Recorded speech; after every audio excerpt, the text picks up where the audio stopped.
Bonsoir Patrice. Bonsoir Santé. Alors dans cette page éco, on parle d'une nouvelle réforme agraire envisagée par la Namibie. Fortement envisagée en effet. Le président Hage Geingob en a parlé à la fin du mois dernier, mais c'est le mois prochain que la question sera au cœur de la grande conférence nationale sur la Terre. Ce sera entre le 1er et le 5 octobre. L'équation reste toujours la même. Comment mettre en place une autorisation d'expropriation à même de corriger les inégalités foncières héritées de la période coloniale? Et c'est une question hautement sensible, Patrice. Oui, puisque selon les derniers dernières estimations, les 2/3 des terres agricoles sont aux mains de la minorité blanche. Elles ne représentent pourtant que 8% de la population. Plus globalement, on sait que la quasi-totalité des terres agricoles sont sous pavillon étranger, sous le pavillon allemand, l'ancienne puissance coloniale, et sous pavillon du sud-africain. Le régime d'apartheid a contrôlé le pays pendant des décennies, de 1915 à 1990. Et rien n'a été fait depuis l'indépendance en 1990 ? Alors, il y a eu quelques mesures d'ajustement détaillées dans cette étude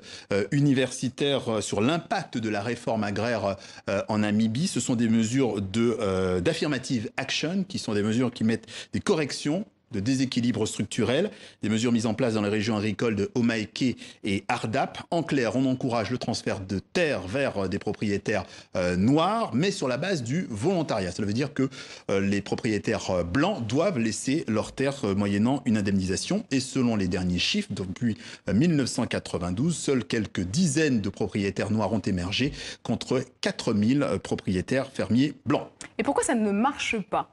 Eh bien, il y a plusieurs pistes pour l'expliquer. L'âge moyen des nouveaux acquéreurs noirs, autour de 55 ans, avec des pics jusqu'à 69 ans pour certains. Donc, on n'est pas dans du très long terme, d'autant qu'il n'y a pas nécessairement de relève familiale. Et puis, il y a le niveau d'études et d'expérience. Sur les 10 cas recensés dans ce rapport, seuls 2 fermiers noirs engagés à plein temps ont un niveau d'études supérieur.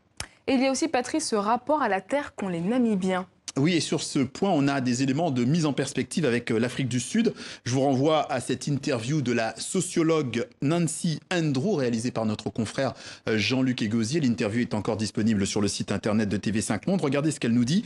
Certain nombre de Noirs ont pu lancer des activités commerciales, mais en majorité, les gens voulaient surtout avoir un pied dans la terre, comme on dit en anglais, c'est-à-dire un lopin pour éventuellement y vivre et produire de quoi manger. Donc ce décalage-là, il existe aussi en Namibie. D'ailleurs, sur les 10 propriétaires terriens évoqués tout à l'heure, 4 d'entre eux ont choisi ce métier à temps partiel, c'est-à-dire que ce n'était pas nécessairement leur seule priorité. Alors que faut-il espérer de la future réforme agraire ? Alors déjà attendre ce qui va être dit le mois prochain dans cette grande conférence nationale sur la terre. On sait qu'en tout cas que le président ne veut pas d'éviction forcée, contraire au droit de propriété. On sait qu'il a dû renoncer en avril à une loi et qui imposait aux entreprises opérant dans le pays d'ouvrir au moins un quart de leur capital à des investisseurs noirs. Donc les marges de manœuvre, elles sont extrêmement petites. Politiquement, ce sont des réformes audibles. Économiquement, on a affaire à un système post-colonial extrêmement verrouillé autour de questions philosophiques comme la propriété originelle. Et ça, c'est une constante que vous viviez en Namibie, en Afrique du Sud ou beaucoup plus loin, au Brésil.